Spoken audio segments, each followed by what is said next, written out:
What is up, Anthony Hutley here, and I just wanted to show you this. It is the sequencer function in Pigments 7, and I just want to run you through it because within minutes, it's so easy to create a sound that's super fun and inspiring, and it's just fun to mess around with, and if you don't know about it, I think you should know. I'm just going to initialize the patch here, and I'll show you how easy it can be. So, new preset. Then, with just a sine wave, I'm going to come over here to the sequencer, turn it on, and that's what I've got. Pretty basic stuff, right? But on the left here, you've got all the options. So you can switch it from between sequencer and arpeggiator. You can use the presets if you want. Today, I'm just going to create a fresh one because it's super easy. If you want, there's this little dice here, and if you hit that, you can generate a random sequence like this. Let's try another one.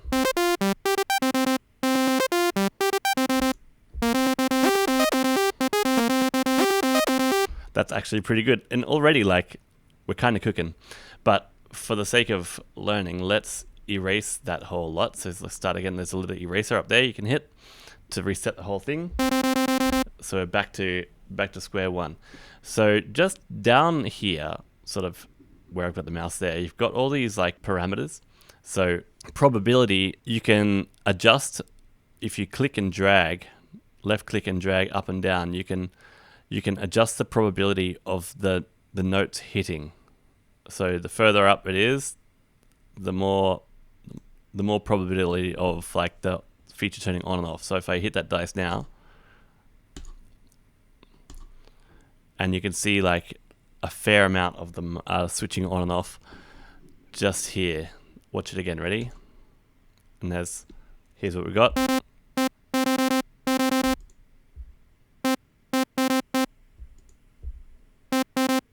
So I'm going to put it around 50-ish%.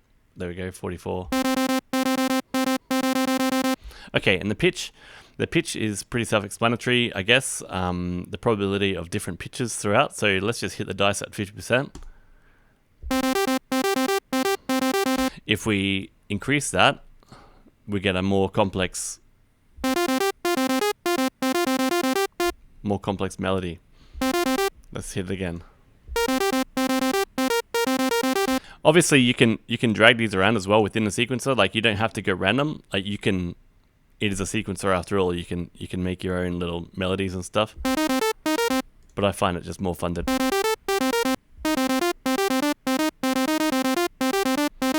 That's kind of cool. Okay, below that you got velocity. Velocity I don't notice as much, but you can chuck it on anyway. And then below that, octave. So how many of notes are going to go between different octaves? So if we hit that 50%, let's try it again. Let's increase that a little bit.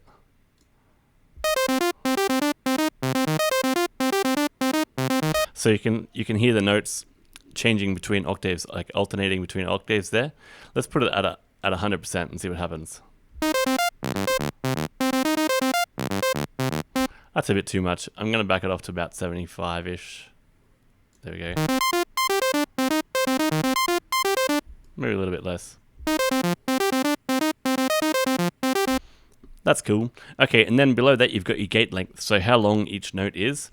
So the more you increase this value, the more notes are able to be shorter.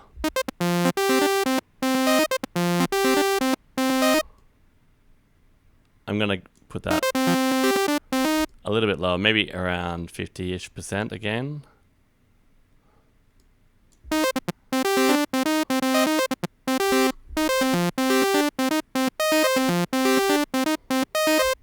That's cool. And then below that you get slide. So if you hit that dice there, you can slide between notes. And we've got a slide here now and here. Alrighty, that's really cool. So then once you have that, I mean, it already sounds kind of cool with just a saw wave.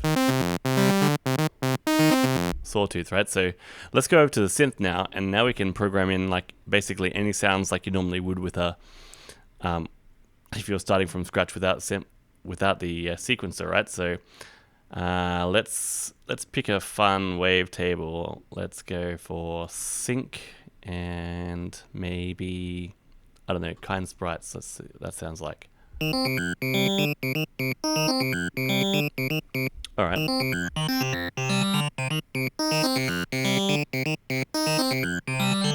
Let's try a different one.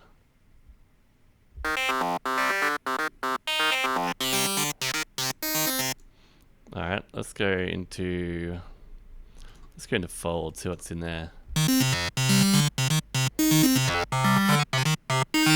All right, that's kind of cool. Let's go there, and then let's make a plucky sound. So sustain on the amp envelope all the way down.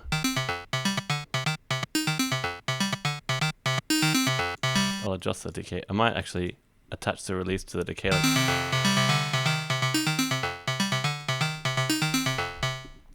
Then I'll engage the filter to envelope number, to filter number 1. Engage the envelope filter there.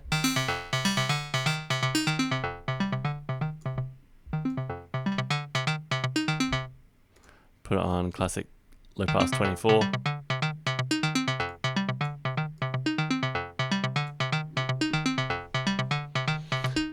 All right, and then maybe on here we can go for not a sample, maybe we can go for like a, let's use the modal engine.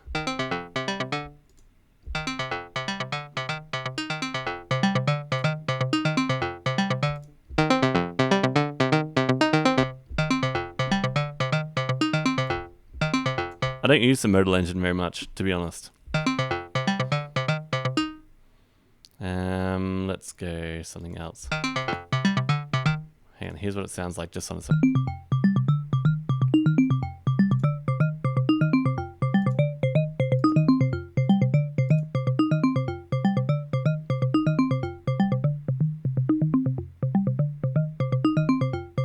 All right.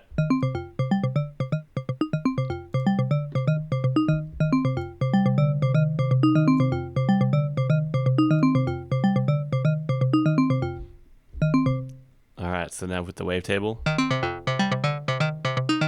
might turn that wavetable down a little bit. And then what we can do is maybe add a little bit of variation. So we can maybe attach an LFO to the wavetable position. And then, hang on, adjust it so it's free running. There we go.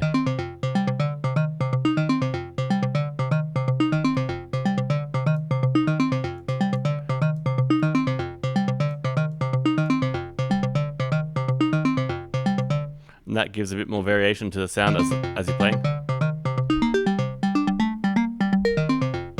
And then after that, why don't we go to the effects section and add a little bit of delay, or maybe a bit of resonance, a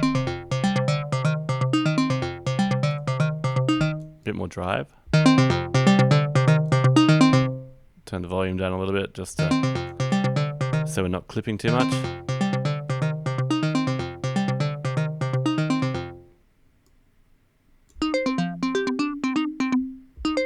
All right, cool. So maybe a delay now.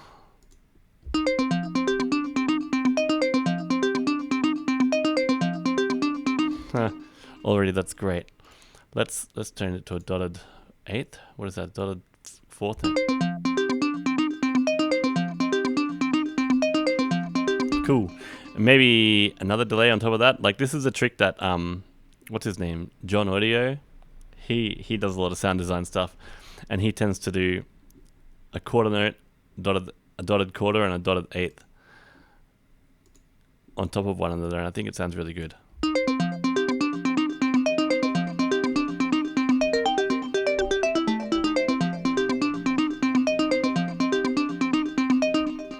Cool. And then after that, why don't we put a reverb on there?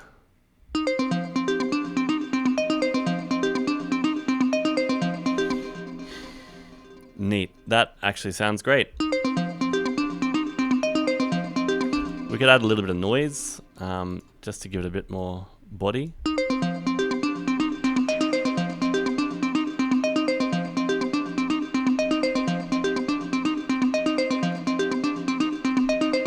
Cool. Sub-oscillator.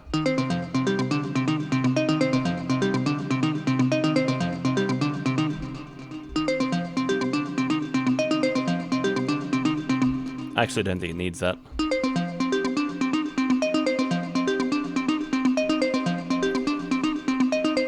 Nice. And there you have it, folks. That's how easy it is to make a really fun sound within Pigments. Hope you enjoyed the video. Don't forget to like and subscribe. Thanks so much for watching. Hope you have a great day. Peace.